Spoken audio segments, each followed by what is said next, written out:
The Joe Rogan Experience. Yeah, it's just, to me, it seems like if you pay attention to if you track technology, like where it's going, things constantly improve. We demand constant innovation, and we're already wearing these things on our body in watches now. A lot of people wearing the Apple Watches and the Samsung and all the Google Watches, and it just seems inevitable that it somehow or another advances to a point where there's a chip or something you wear or some plate that they put on the back of your head and screw in. Yeah, but then you watch like Black Mirror, and I know like, that is the problem. This might not be good. I mean, but do you have a sense of history that you are?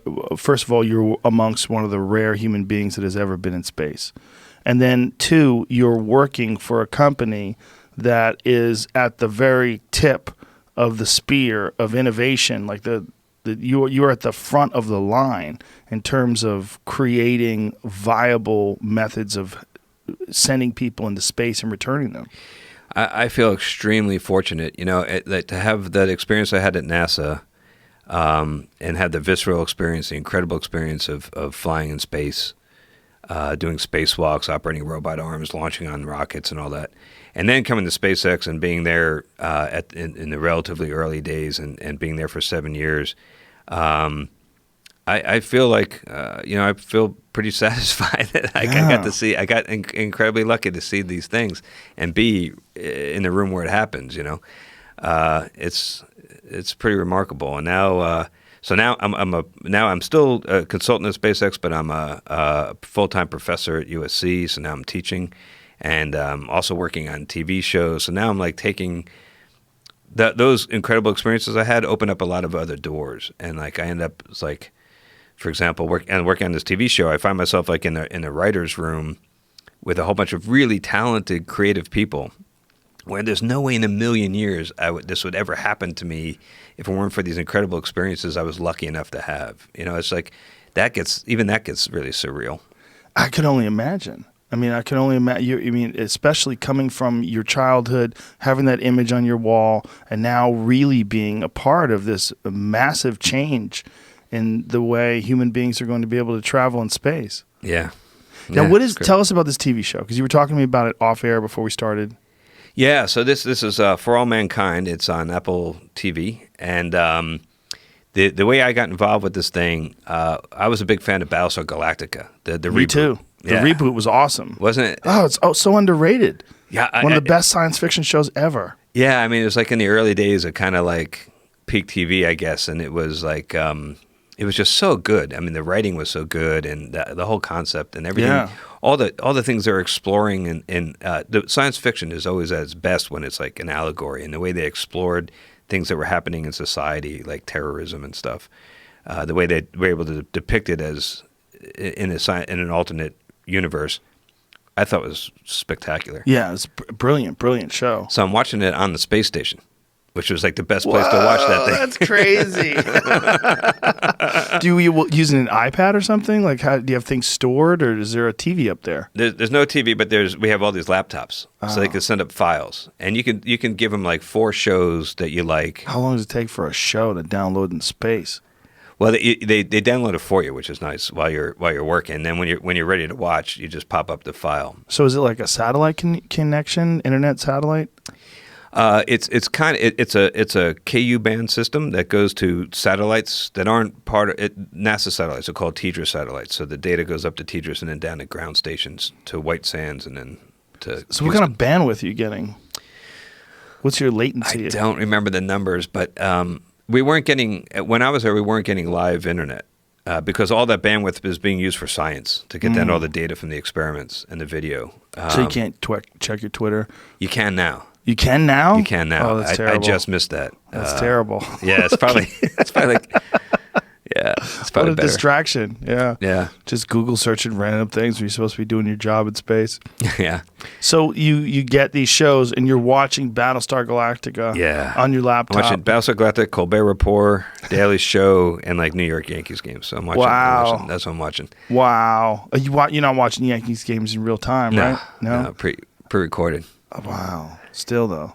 So it was just that was a nice like a bit of home That Sure. like I would play the radio broadcast while I was working, and just in the background, and so it would feel like you hear the crack of the bat, and it's kind of like you're in space, but you're still kind of connected to home. That seems like something that would go on in a movie.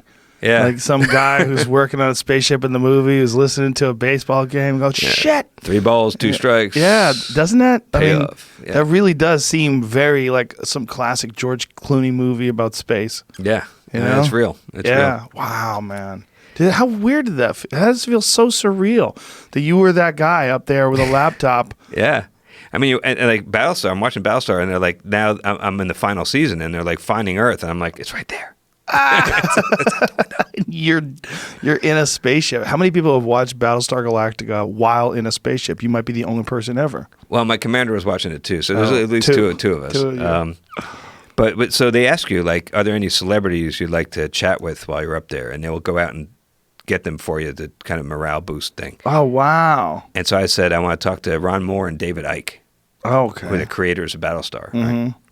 So we had this great Skype session. and Wow. It was so cool. And that's why before I was going to mention this, when we were talking about, science fiction and science fact and how there's this crazy feedback loop about you got to think about it first. Like you go back and look at 2001 and you see these guys using tablets. In 1968 that movie came out. And Steve Jobs saw that and said, I'm going to make one of those, right? And so there's this crazy like interplay between fiction and fact. And I got to talk to Ron Moore about all this, and then he invited me to come on the set for the final episode of Battlestar. Wow. And you're not supposed to, like, the first 30 days you're back from a long duration mission, you're not supposed to like go anywhere. And I'm like, look, they're only going to shoot this once. It's 2 weeks from now. I'm going. And the last time I checked, this is a free country. You're not going to stop me. So I went, and I went all the way up to Vancouver, and I got to go on the set. I met all the cast. I got to be a focus puller on the camera guy. I got to do the sticks, and Oh, wow. I just had a blast. And then they made me an extra. I was a colonial marine in the back of a ship that gets blown up. I'm sure that show was super complicated to make, but I would love if they brought it back. Yeah. I don't think people appreciate it enough because it was on Sci-Fi, which is not the most popular network, and it's also a reboot of a classic show, so maybe it had like a bit of a stink to it, but that was so much better than the first version of it. No comparison. It's a great fucking show. It's really intense. Yes, It's awesome. It's really, really well made. I like love it. everything about it, from the plot to the acting. It's sensational. Yeah. This is my favorite sci-fi show of all time, for sure. Yeah, me too. It's blasphemy for Star Trek fans, but Yeah, but it's really good. it's fucking good, man. I mean, you So- couldn't have it without Star Trek. You couldn't have it without the original Battlestar Galactica. But at the end of the day, it's Yeah, the they all best. kind of build on each other. And so then Ron went off and did Outlander after that. Oh, okay. And now he came, and one day he calls me up and he says, I got this new idea. Can I come by? We can get together and maybe I could bounce the idea off of you. And I was like, yeah. So he came to SpaceX, and I gave him a tour of the place, and then we sat down in the cafe, and he said, okay, so I'm thinking about doing a show about NASA back in like the 70s. And be kind of like a period piece. It'd be kind of like we'd have a cast of characters, but they're all working on Apollo. And it would be true to real life, but it would be the drama of the people behind the scenes. I said, that sounds pretty cool. He goes, yeah, I'm also toying around with a slight twist to that where we use an alternate reality. And in this alternate reality, we start at that point, but things turn out differently. And we started talking about like how close the Russians were to actually beating us to the moon, which not a lot of people know about. But when I was over there in Moscow, I got to see actually they have a warehouse where they still have their lunar lander, for example, that they built. They were really working hard on it. So we started what-ifing, like, well, what if the Russians got there first? What would America have done? How would things be different today if that seminal moment of Neil and Buzz stepping out on the moon was instead Alexei Leonov, a cosmonaut, doing it, right? And I was like, that is freaking genius. I mean, that was like I thought I want to see that show. That's like a great premise. And he pitched that to Apple, and they bought it. And then he called me up and said, "You want to work on the show?" And I'm like, "Yeah." That's so cool. What is your role? What do you do there? I'm a technical consultant. one of a couple. We have another group of people, a couple other people that help out too. But I get involved in like everything. So I was in the writer's room where we're first coming up with basic ideas and sketching out like multiple seasons and character arcs and all that kind of stuff. Wow. And then I get all the scripts and I read them all and I give notes on all the scripts. And then I come to the set and I meet with the actors, the cast, and I give them suggestions about like how to look real when they're in space. And then I like work with the VFX guys. I work with the stunt team. I get phone calls from like the hair and makeup people, like what do ladies do with their hair if they have long hair when they do a spacewalk? I'm like, you're calling the wrong guy, but I can ask a friend, right? So that's just so much fun for me. It's like, you know how like you can pay a whole lot of money and go to fantasy baseball camp, Yeah. and like you get to like have batting practice with the Dodgers or something, and they humor you because you paid a lot of money. Well, it's kind of like that. I keep waiting for them to say like, okay, the fun is over, get out of here, go back to your day job, but I'm like, I'm just loving it. That's wild. So how much correcting do you have to do? How much do you get the script and go, hey, that doesn't happen. That you can't do that. That's not. It depends, and every production is different. The nice thing about For All Mankind is they really, really want to get it right. I've worked on other projects where they say they want to get it right, but then they like completely blow off the laws of physics, and I'm okay with that. Like The Martian with the hand cutting thing. Yeah, because at the end of the day, like I said this to some of my students, like nobody goes to see a movie for the orbital mechanics. Right? You go for the story, the characters, the act. Sure. Yeah. But it's hard if you're an expert in something to watch a movie where they fudge stuff and it doesn't make sense. Yeah. Like for me, martial arts movies, when martial arts movies do dumb shit, I'm like, come on, man. Or if I watch a movie about a pool player and I can tell the guy can't really play pool, I get upset. Yeah. So for you, when you're watching something like Gravity, right? That was a big one. A lot of people got really, like Neil deGrasse Tyson. I know, he hated that. He hated it. He went into... I liked it.